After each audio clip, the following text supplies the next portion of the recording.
Hi everyone, welcome to back another blog. कैसे हैं आप लोग? उम्मीद है आप लोग मस्त स्वस्थ और मज़े में होंगे। नमस्कार दोस्तों, मेरा नाम है अभिषेक। मैं कर रहा हूँ एनसीआर प्रयागराज से अप्रेंटिसशिप, और अप्रेंटिसशिप का मेरा 3 मंथ कंप्लीट हो गया। और इस 3 मंथ के एक्सपीरियंस के आधार पे मैं बताऊंगा कि रेलवे अप्रेंटिस में आने के बाद आपको क्या क्या सुविधाएं मिलती है। हालांकि मैंने इस पर एक वीडियो बनाई है, लेकिन बहुत भाइयों का कमेंट आया, इसलिए मैं दोबारा इसका बताने का प्रयास करूँगा।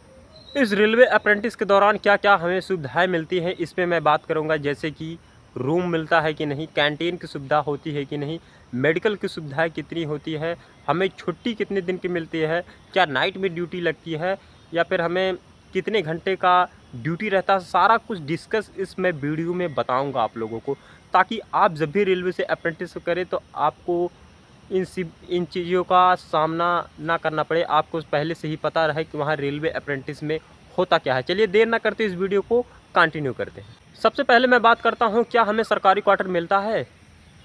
जो हमारी पिछला वीडियो देखे होंगे उनको तो पता ही होगा सरकारी क्वार्टर रेलवे के अप्रेंटिस की तरफ से मिलता है या नहीं। बाकी जो नए व्यूअर्स है, जो नए ऑडियंस है हमारे, वो अगर जो नहीं जान पा रहे हैं, जो कमेंट किए थे कि सरकारी क्वार्टर मिलता है नहीं, तो मैं आपकी वीडियो के मैं अपने वीडियो के माध्यम से आपको बताना चाहता हूँ, रेलवे अप्रेंटिस में कोई भी सरकारी क्वार्टर यहाँ पर नहीं दिया जाएगा। आपको रहने के लिए खुद व्यवस्था करना पड़ता है।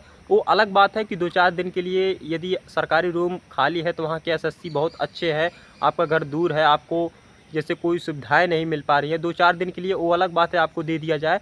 लेकिन आपको हमेशा के लिए परमानेंट आपको सरकारी क्वार्टर नहीं दिया जाएगा। इसलिए आप जब भी रेलवे से अप्रेंटिस करेंगे तो आप अपने दिमाग में ये माइंडसेट बना के रखिएगा कि रेलवे अप्रेंटिस के दौरान कोई भी आपको सरकारी क्वार्टर देखने को नहीं मिलेगा।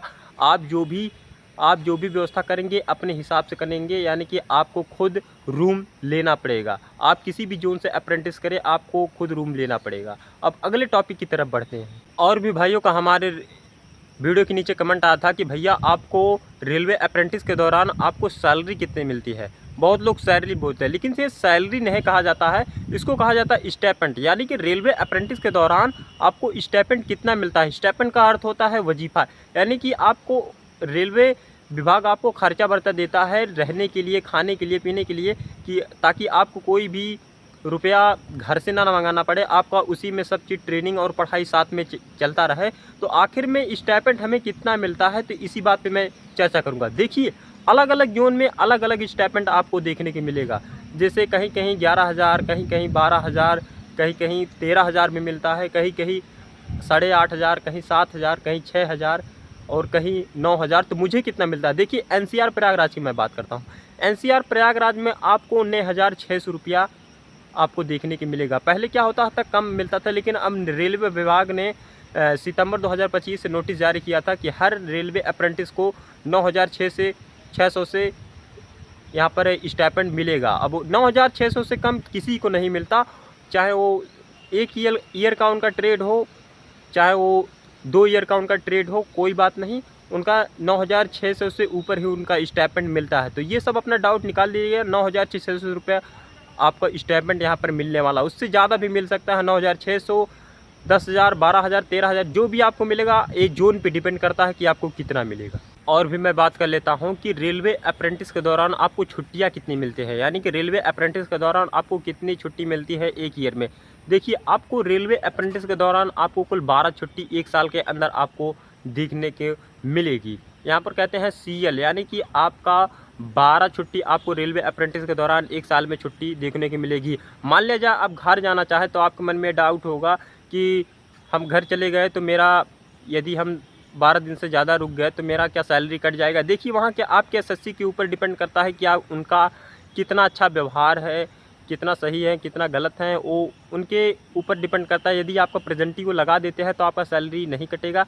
यदि आपका एब्सेंट लगाते हैं, सही नहीं है, आपका ही व्यवहार नहीं सही है, तो वहाँ पर आपको एब्सेंट किया जाएगा। तो ये सब बातें आप लोग ध्यान में रखिएगा कि आप लोग 12 छुट्टी आपको साल में देखने को मिलेगी। बाकी आप घर जाना चाहें तो आपको एसएससी यदि बहुत अच्छे होते हैं तो आपको एक्स्ट्रा छुट्टी देखने को मिल जाएगी, आपका कोई भी पैसा यहाँ पर नहीं कटता। तो मुझे उम्मीद है ये डाउट आपका मिल गया होगा छुट्टी के ऊपर, कि यहाँ पर आपको 1 साल में 12 छुट्टी देखने को मिलती है। अब अगले टॉपिक की तरफ मैं बढ़ता हूँ। क्या रेलवे अप्रेंटिस में कैंटीन की सुविधाएं होती हैं? देखिए, रेलवे अप्रेंटिस में कोई भी कैंटीन की सुविधाएं नहीं होती है। ये इसलिए हाँ, ये अलग बात है, कहीं कहीं क्या होता है किसी किसी जोन में कि रेलवे अप्रेंटिस में कैंटीन की सुविधाएं होती हैं केवल रेलवे विभाग के लिए। कोई खाना अगर जो बाहर आपको 120 रुपये मिल रहा है तो आपको वहाँ 40-50 रुपये में मिल जाता है। तो ये छूटे कुछ आपको बेनिफिट्स आपको रेलवे अप्रेंटिस में दौरान मिलेगी। जैसे मान लिया रेलवे कैंटीन है तो वहाँ आपको कुछ सस्ता खाना मिलेगा, यानी 40 रुपये 50 रुपये में, लेकिन आप वही खाना बाहर खाएंगे तो आपको 100 रुपये से ऊपर आपको देखने को मिलेगा। तो ये बेनिफिट्स कहीं कहीं जोन में आपको मिलने वाला है।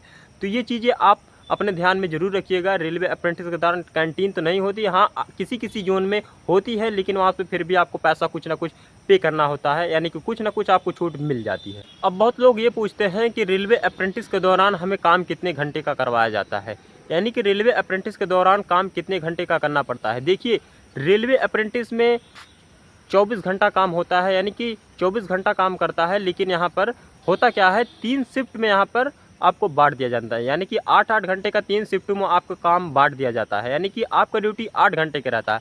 पहला शिफ्ट आपको 6 बजे से लेके 2 बजे तक, ये पहला शिफ्ट हो गया। दूसरा शिफ्ट 2 बजे से लेके रात 10 बजे तक। तीसरा शिफ्ट रात 10 बजे से लेके सुबह 6 बजे तक, यानी 3 शिफ्टों में काम होता है। लेकिन आपका ड्यूटी मैं बता दूँ 8 घंटे का होता है, चाहे आपका 6 बजे से लेके 2 बजे तक लगा दे, या 2 बजे से लेके रात 10 बजे तक लगा दे, या फिर 5 बजे से या फिर आपको 10 बजे से लेके 5-6 बजे सुबह 10 बजे से लेके शाम 5 बजे से लगा दे। इसी के दौरान आपको ड्यूटी देखने की मिलेगी 8 घंटा। अब हार्ड वर्क, नॉर्मल वर्क, ये आपका वर्कशॉप में रहेगा तो आपको थोड़ा बहुत हार्ड वर्क देखने को मिलेगा। यदि आप डिवीज़न से हैं तो आपका नॉर्मल काम देखने को मिलेगा। तो यही सी जानकारी आपको देनी थी। उम्मीद है आपका डाउट पूरा निकल गया होगा। अब बहुत लोग पूछते हैं भैया रेलवे अप्रेंटिस में क्या हमें पास मिलता है, यानी ट्रैवल करने के लिए क्या हमें पास मिलता है। देखिए, ऐसा कोई भी पास आपको ट्रैवल करने के लिए नहीं मिलता है। हाँ, एक बेनिफिट्स आपको मिलता है, ये आपको आई कार्ड मिल जाता है, तो आप इसके थ्रू आप ट्रैवल कर सकते हैं। आपका कम पैसा लगेगा, भी आप पैसा ही नहीं देंगे तब भी आपका काम चला जाएगा, क्योंकि मैं तो बिना टिकट के आता जाता हूँ, यही दिखा देता हूँ, वहाँ के टीटी लोग मान जाते हैं। 1 साल के लिए ही है, लेकिन सरकारी है, पर परमानेंट बेशक नहीं है तो सरकारी 1 साल के लिए ही है बेशक है, तो ये सब मान लेते हैं और कुछ नहीं कहते हैं। तो यही सब जानकारी आप लोगों को देनी थी। तो बस आज का हमारा इन्फॉर्मेटिव ब्लॉग आप लोगों को कैसा लगा, यदि पसंद आया होगा तो एक लाइक कीजिएगा, चैनल पर नया है तो सब्सक्राइब कीजिए। मिलते हैं किसी और नए अदर कंटेंट के साथ, तब तक के लिए बाय बाय।